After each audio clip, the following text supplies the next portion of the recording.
بسم اللہ الرحمن الرحیم۔ السلام علیکم دوستو، فرعون مصر کا بادشاہ اور خدائی کا دعویٰ کرنے والا ایک منکر اور سرکش انسان تھا۔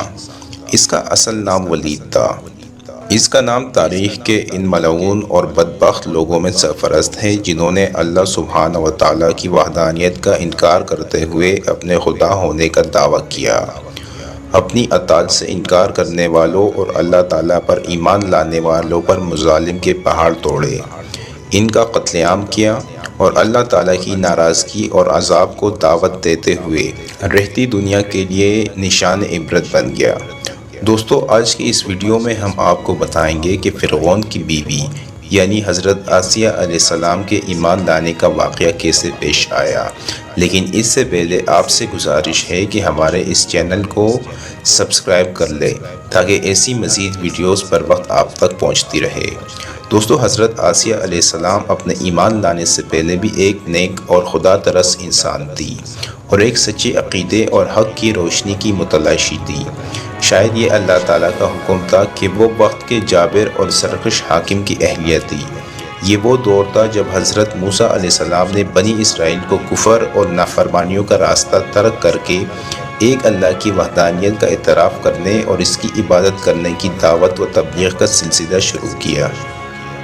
جب فرعون کو موسیٰ علیہ السلام کے لوگوں کو ہدایت کا راستہ دکھانے کے معاملے کی خبر ہوئی تو اس نے لوگوں کو ایک بڑے میدان میں جمع کیا اور اپنے چند ماہر اور تجربہ کار ترین جادوگروں کو میدان میں اتارا تاکہ وہ اس کی طاقت کے کچھ ایسے مظاہر لوگوں کو دکھا سکے جن کے سامنے موسیٰ علیہ السلام بے بس ہو جائے اور لوگ ان کی تعلیمات کا اثر قبول نہ کریں اور انہیں نعوذ باللہ جھوٹا اور جنونی تصور کرے۔ جادوگروں نے کچھ رسیاں زمین پر پھینکی جو جادو کے زور سے سانپ بن گئی، جو زمین پر پھن پھیلا کر چلنے لگے اور لوگوں میں خوف و دہشت پھیلانے لگے۔ حضرت موسیٰ علیہ السلام نے اس کے جواب میں اپنا معجزاتی عصا زمین پر مارا، جس کے زمین پر پڑتے ہی زمین سے ایک اژدہا نکل آیا جو دیکھتے ہی دیکھتے ان سب سانپوں کو نگل گیا۔ جادوگروں نے یہ منظر دیکھا تو فوراً حضرت موسیٰ علیہ السلام کی دعوت تبلیغ پر ایمان لائے۔ فرعون کو جب اس بات کی خبر ہوئی تو وہ توبہ طائب ہو کر ایمان لانے کے بجائے مزید سرکشی اور غیظ و غضب میں مبتلا ہو گیا۔ حضرت موسیٰ علیہ السلام اور ان کے راستے پر چلنے والوں پر زمین مزید تنگ کرنے لگا۔ ادھر فرعون کی بیوی حضرت آسیہ علیہ السلام کو جب اس ایمان افروز واقعے کی خبر ہوئی تو انہوں نے حضرت موسیٰ علیہ السلام کی تعلیمات کی حقانیت کو پا لیا اور فوری طور پر آپ علیہ السلام پر ایمان لے آئی۔ لیکن انہیں معلوم تھا کہ حق اور ایمان کے راستے پر چلنا اس ملک کے کسی بھی کونے میں آسان نہیں تھا، اور پھر تو وہ خود فرعون کی اپنے گھر میں مقیم تھی، اس لیے انہوں نے اپنے خاوند سے اپنا ایمان لانے کا ذکر نہیں کیا۔ ایک روز یوں ہوا کہ فرعون کی بیٹی کی خاتمہ اس کے بالوں میں کنگھی کر رہی تھی کہ یکا یک کنگھی اس کے ہاتھ سے زمین پر گر گئی اور اس کے منہ سے نکلا بسم اللہ۔ اس پر فرعون کی بیٹی نے خاتمہ سے پوچھا، کیا میرا باپ فرعون خدا نہیں؟ خاتمہ نے جواب دیا، نہیں، تیرا باپ خدا نہیں ہے، بلکہ خدا تو اللہ سبحانہ و تعالیٰ ہے جو میرا، تیرا، تیرے باپ کا اور سب کا خدا ہے۔ فرعون کی بیٹی نے پھر پوچھا، کیا یہ بات میں اپنے باپ کو بتاؤں؟ خاتمہ نے جواب دیا، ہاں بتا دے۔ فرعون کو جب اس بات کا پتہ چلا تو اس نے خاتمہ کو بلوایا۔ جب وہ عورت بادشاہ کے سامنے پیش ہوئی تو بادشاہ فرعون نے پوچھا، بتا کیا میں خدا نہیں ہوں؟ اس پر خاتمہ نے جواب دیا کہ نہیں، خدا تو نہیں بلکہ میرا رب اللہ تعالیٰ ہے۔ فرعون نے بار بار یہ سوال دہرایا مگر خاتمہ نے ہر بار یہی جواب دیا۔ فرعون ایک بار پھر آگ بگولا ہو گیا اور اس نے اپنے خادموں کو حکم دیا، ایک تانبے کا بڑا برتن لے کر آؤ اور اس میں تیل ڈال کر اسے خوب گرم کر لو حتیٰ کہ وہ تیل کھولنا شروع ہو جائے، اور اس عورت کے بیٹوں کو اس کے سامنے ایک ایک کر کے اس تیل میں ڈال دو تاکہ وہ جل کر بسم ہو جائے۔ حکم کی تعمیل ہوئی۔ جلد ہی بڑے برتن میں ڈالا گیا تیل آگ کی تپش کے باعث کھول رہا تھا۔ خادمہ کے بیٹوں کو ایک ایک کر کے کھولتے ہوئے تیل میں ڈالا جانے لگا۔ اس کے بیٹے اس کھولتے ہوئے تیل میں گرتے ہی جل کر راکھ ہو جاتے تھے۔ فرعون کے خادموں نے اس عورت کے سب بیٹے کو اپنی ماں کے آنکھوں کے سامنے جلا ڈالا۔ ایک ماں جو اپنے بچوں کو معمولی سی تکلیف پہنچنا بھی برداشت نہیں کرتی، اپنے ہی آنکھوں کے سامنے انہیں جل کر راکھ ہوتا دیکھنا اس کے لیے کتنا تکلیف دہ ہوا ہوگا۔ اب خادموں نے اس عورت سے وہ آخری بچہ چھیننے کی کوشش کی جو شیر خوار تھا، اس کی گود میں تھا۔ اس پر اس کی ممتا تڑپ اٹھی اور وہ چیختے چلاتے ہوئے فریاد کرنے لگی کہ تم نے میرے سب بیٹوں کو مار ڈالا، اس معصوم شیرخوار بچے کو تو اتنا بے دردی سے مت مارو۔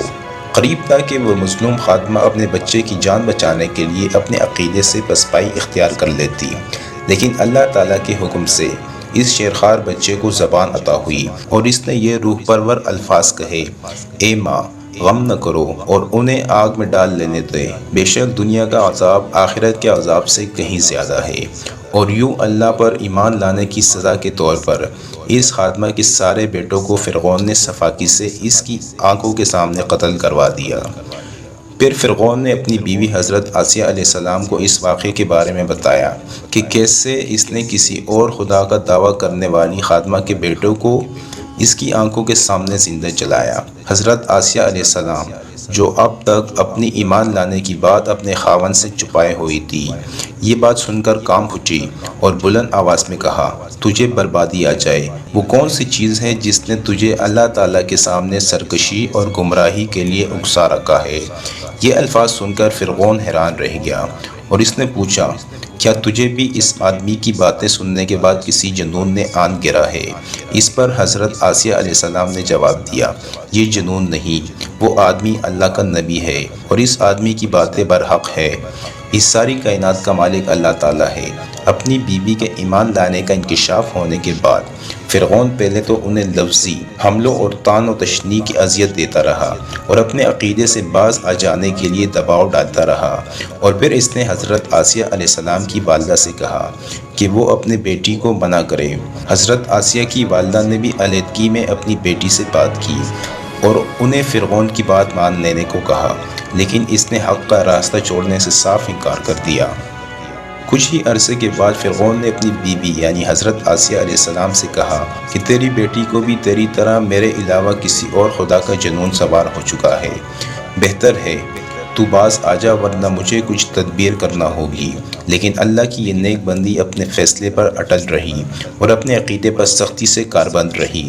فرعون نے حضرت آسیہ علیہ السلام کو سمجھانے میں ناکامی پر انہیں جسمانی اذیت دینا شروع کر دی، یہاں تک کہ ایک مرتبہ حضرت آسیہ علیہ السلام کے ہاتھوں میں کیل گاڑ کر انہیں کھلے آسمان کے نیچے اس طرح لٹکا دیا گیا کہ تپتے ہوئے سورج کی شعاعیں براہ راست ان کے چہرے پر پڑتی تھی، لیکن ان کا عقیدہ و ایمان غیر متزلزل رہا۔ حضرت آسیہ علیہ السلام نے اللہ تعالیٰ سے دعا کی، اے اللہ مجھے فرعون کے ظلم و ستم سے نجات دلا اور مجھے اپنے قریب کوئی گھر عطا کرے اور مجھے بخش دے۔ اپنے ہر حربے میں ناکامی دیکھنے کے بعد فرعون نے اپنے پیروکاروں کو حکم دیا کہ وہ ایک بڑی چٹان کا بندوبست کرے اور آسیہ سے آخری بار پوچھے کہ وہ اپنا عقیدہ چھوڑنے کو تیار ہے۔ اگر وہ ہاں کہہ دے تو اسے عزت کے ساتھ واپس کر چھوڑے کہ وہ میری بیوی ہے، اگر نہیں تو اس چٹان کے نیچے اسے کچل ڈالے۔ ایسا ہی کیا گیا۔ حضرت آسیہ کو ایک بڑی چٹان کے قریب لا کر ان کے خدا کے بارے میں پوچھا گیا۔ حضرت آسیہ علیہ السلام نے نگاہیں اٹھا کر آسمان کی جانب دیکھا، انہیں دور آسمان پر ایک موتی جگمگاتا ہوا دکھائی دیا اور انہیں اطمینان مل گیا۔ انہوں نے ایک مرتبہ پھر اللہ سبحانہ و تعالیٰ کی کبریائی بیان کی اور اللہ تعالیٰ کے حکم سے ان کی روح قبض کر لی گئی اور خادموں نے ایک بے جان جسم پر ہی ایک بھاری بھرکم چٹان گرا دی۔ اللہ تعالیٰ سے دعا ہے کہ وہ ہمیشہ اپنا عشق اور ایمان سلامت رکھے اور حضور اکرم صلی اللہ علیہ وآلہ وسلم کی محبت کے اندر جینا مرنا نصیب فرمائے۔ دوستو اس کے ساتھ ہی آج کی اس ویڈیو کا اختتام ہوتا ہے۔ مزید اس طرح کی ویڈیو کے لیے ہمارا چینل سبسکرائب کرنا نہ بھولیے۔